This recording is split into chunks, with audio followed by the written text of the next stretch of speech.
تو اب 73 فرقے جہنم میں، 72 جہنم میں، ایک جنت میں، تو وہ ایک بھی فرقہ ہی ہوگا نا؟ یا یہ کہنا کہ اسلام میں کوئی فرقہ ہی نہیں ہے؟ تو وہ ایک کون سا؟ نبی صلی اللہ علیہ وسلم سے صحابہ نے پوچھا کون سا جنت میں جائے گا؟ آپ نے فرمایا ما انا علیہ و اصحابی. نام نہیں لیا کہ دیوبندی، بریلوی، اہل حدیث، شیعہ، سنی، رافضی، خوارج، کچھ نام نہیں لیا آپ نے، ورنہ سب وہ نام رکھ لیتے.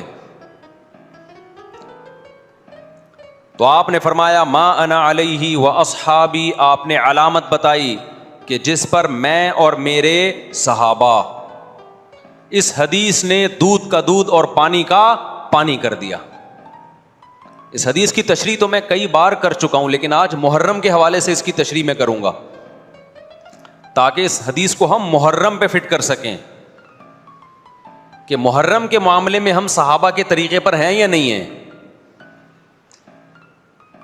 تو ما انا علیہ و اصحابی، آپ صلی اللہ علیہ وسلم نے یہ نہیں فرمایا جو قرآن کے راستے پر ہوگا، اس لیے کہ ہر فرقہ اپنے آپ کو منسوب کس کی طرف کرتا ہے؟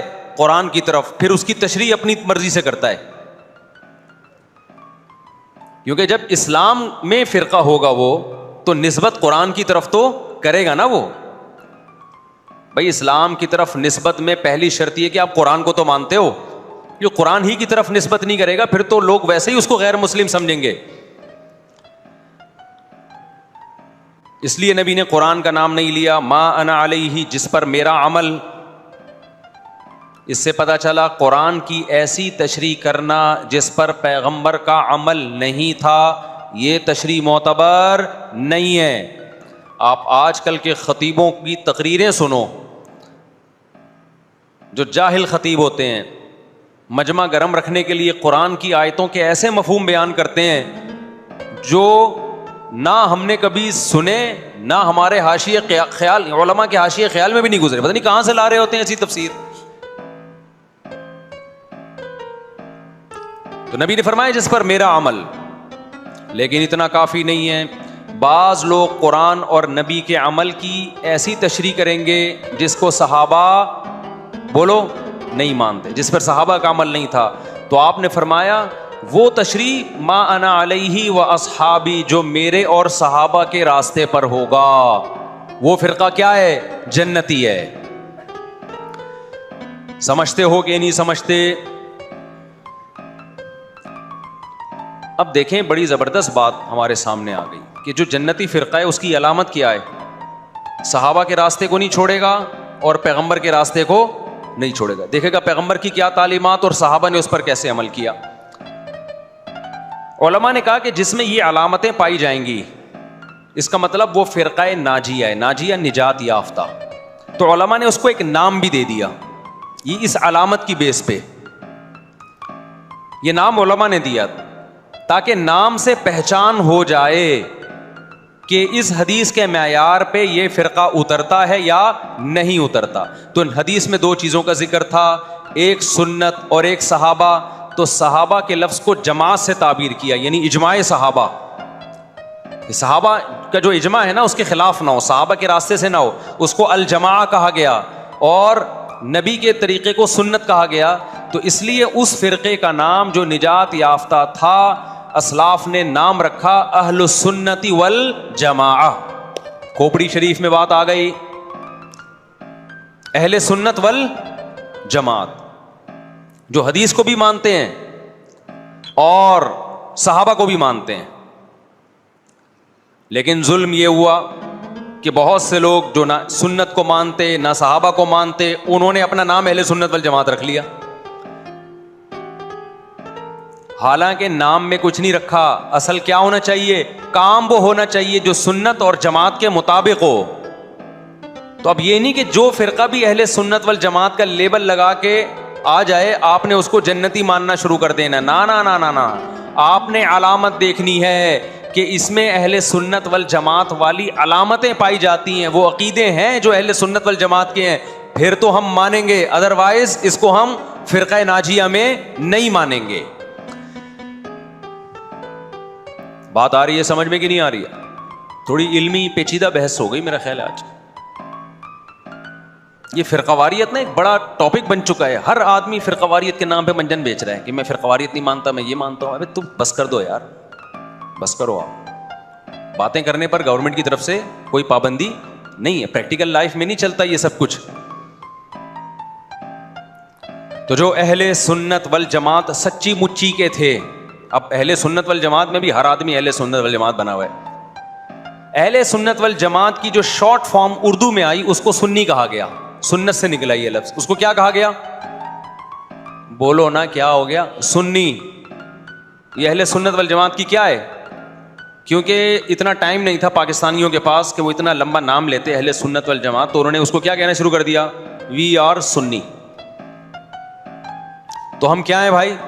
فرقہ ہم 73 فرقوں میں ہمارا فرقہ کون سا ہے؟ ہم سنی ہیں, جو اہل سنت والجماعت کی شارٹ فارم ہے. یہاں تک بات کھوپڑی شریف میں آ گئی. اب جو سنی ہے نا, ان کے کچھ مخصوص عقیدے ہیں. وہ عقیدے ہوں گے تو آپ سنی ہوگے, وہ عقیدے نہیں ہے تو آپ سنی نہیں ہے. لیبل لگاتے رہو. جیسے وہ بار بار میں چٹکلا سناتا ہوں نا کہ ایک آدمی نے چاول کی بوری پر, چینی کی بوری پر چاول لکھا ہوا تھا. لوگوں نے پوچھا بھائی اندر چینی ہے باہر چاول, کہتے ہیں مکھیوں کو دھوکہ دینے کے لیے, مکھیاں بہت بیٹھتی ہیں. تو لیبل کیا لگا دیا چاول کا, اندر کیا ہے؟ چینی. تو ایسے ہی بہت سے لوگ لیبل یہ لگاتے ہیں کہ اہل سنت والجماعت ہم سنی ہیں. لیبل انہوں نے سنی کا لگا دیا, اس فرقے کا لگا دیا جس کو ہم نجات یافتہ سمجھتے ہیں, لیکن اندر مال جو پڑا ہوا ہے وہ سنی والا مال نہیں ہے. تو یاد رکھو, چاول کے لفظ سے کیا مکھی دھوکہ کھا سکتی ہے اور بوری پہ نہ آئے؟ تو کیا سنی کے لفظ سے فرشتے دھوکہ کھا سکتے ہیں؟ یہ معاذ اللہ, اللہ دھوکہ کھا سکتا ہے جبکہ اندر مال سنی والا نہیں ہو. یہ ہو سکتا ہے کیا؟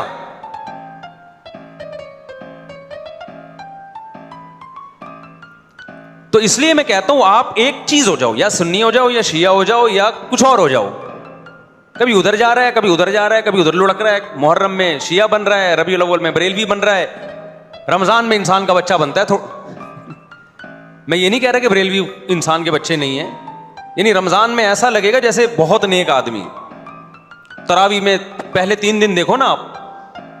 ابھی تو میں یہ بات ہی نہیں کر رہا کون جنتی کون جہنمی کون غلط کون صحیح. ابھی تو میں صرف یہ بتا رہا ہوں کہ اسلاف نے 73 فرقوں میں سے جو ایک جنتی ہوگا اس کو ایکسپلین کیسے کیا ہے. اگر بریلوی اس پہ پورے اترتے ہیں تو بھائی وہ جنتی ہیں. میں کسی کو جہنمی جنتی نہیں کہہ رہا, میں تو ایک کرائٹیریا بتا رہا ہوں. ہو سکتا ہے میں نہ اترتا ہوں, بریلوی بھائی پورے اترتے ہوں, شیعہ لوگ پورے اترتے ہوں. کسی ایک کو میں یقینی طور پہ نہ جنتی کہہ رہا ہوں نہ جہنمی. میں تو کہہ رہا ہوں کہ آپ فیصلہ کرو کہ آپ ادھر ہو یا ادھر ہو, درمیان میں نہ لٹکو. ایسا نہیں ہو سکتا ایک ٹانگ جہنم میں ایک ٹانگ جنت میں آپ کی, یا تو پورے ادھر جاؤ گے یا پورے ادھر جاؤ گے. کھوپڑی شریف میں بات آ رہی ہے کہ نہیں آ رہی ہے؟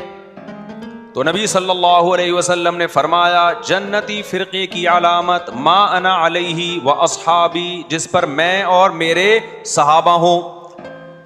اب نبی اور نبی کے صحابہ کس طریق پر تھے, کس ٹریک پر تھے؟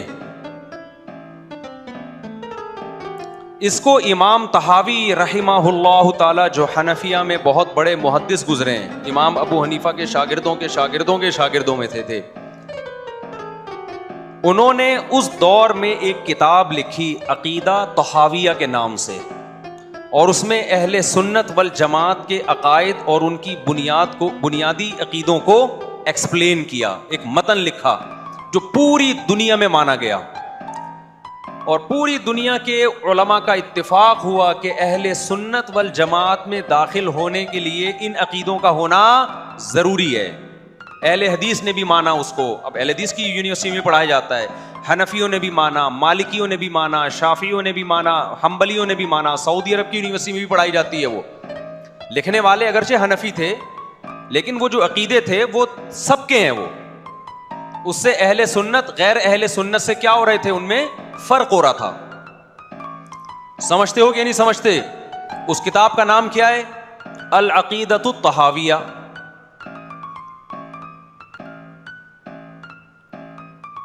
وہ کتاب جو لکھی گئی ہے نا, پوری دنیا نے اس لیے مانی کہ اس میں ہر عقیدے میں قرآن اور سنت اور اجماع صحابہ, ان تین کو بنیاد بنایا گیا ہے.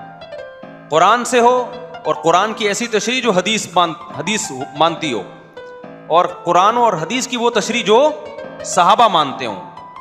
لہذا اس وقت پوری دنیا میں جو اہل حق علماء تھے ان کا اتفاق ہو گیا, اور اب تک یہ اتفاق چلا آ رہا ہے کہ جو ان عقیدوں سے ہٹے گا وہ یا تو قرآن کے راستے پر نہیں ہے, یا نبی کے راستے پر نہیں ہے, یا صحابہ کے راستے پر نہیں ہے. اٹ مینس کہ وہ اہل سنت والجماعت سے خارج ہے. خارج کہہ کے ہم اس کو کافر نہیں کہہ رہے, کافر کہنا نہ کہنا یہ ایک الگ بحث ہے. کچھ کافر ہیں کچھ کافر نہیں ہے, لیکن وہ نجات یافتہ فرقوں میں نہیں ہے. بہرحال وہ اس فرقے میں نہیں ہے جس کی نبی صلی اللہ علیہ وسلم نے جنت میں جانے کی گارنٹی لی ہے. سمجھتے ہو کہ نہیں سمجھتے ہو؟ اب ان عقیدوں میں کیا ہے بھائی؟ وہ یہ کہ اہل سنت والجماعت جب بھی کوئی مسئلہ نکالیں گے اس کی بنیاد چار چیزیں ہوں گی: قرآن، حدیث، اجماع امت. یعنی ایسی تشریح کبھی نہیں کی جائے گی قرآن و سنت کی جو امت کے اجماع کے خلاف ہو, کیونکہ امت حدیث میں بہت دفعہ یہ کہ امت گمراہی پہ جمع نہیں ہو سکتی. آپ ایسی تشریح کسی حدیث کی کر رہے ہیں جو کوئی بھی نہیں مانتا اب تک, اس کا مطلب آپ گمراہی پھیلا رہے ہیں. اور چوتھی چیز ہے قیاس.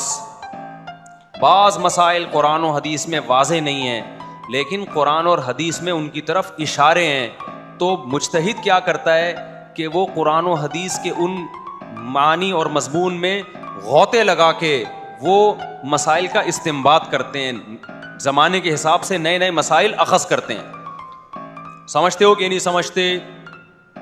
تو چار اصول اہل سنت والجماعت کے: قرآن سے مسئلہ نکالا جائے گا, حدیث سے نکالا جائے گا, اجماع امت سے, اور چوتھے نمبر پہ قیاس سے. اب میں آتا ہوں اصل ٹاپک کی طرف. یہ تو پوری تمہید تھی نا. اس بات میں دو رائے نہیں ہو سکتی کہ سیدنا حسین رضی اللہ تعالی عنہ کو جو کربلا میں شہید کیا گیا یہ کائنات کا بدترین ظلم تھا. جس نے آپ کی گردن مبارک پہ تلوار رکھی اس کی بدبختی میں دو رائے نہیں ہو سکتی. بہت ہی کوئی شقی اور بدبخت جو نواسہ رسول صلی اللہ علیہ وسلم کے قتل کی طرف بڑھا, بہت ہی کوئی بدبخت اور بدنصیب جو کوفہ کے گورنر ابن زیاد کے کہنے پر نواسہ رسول سے لڑنے کے لیے نکلا, جو اس ظلم کو ظلم نہیں مانتا, وہ بھی اپنے آپ کو جہنم میں جانے کے لیے تیار کر رہا ہے. پھر کربلا میں ایک بڑا ظلم یہ ہوا کہ صرف سیدنا حسین ابن علی کو شہید نہیں کیا گیا, آپ کے ساتھ جتنے مرد تھے سب کو شہید کر دیا گیا.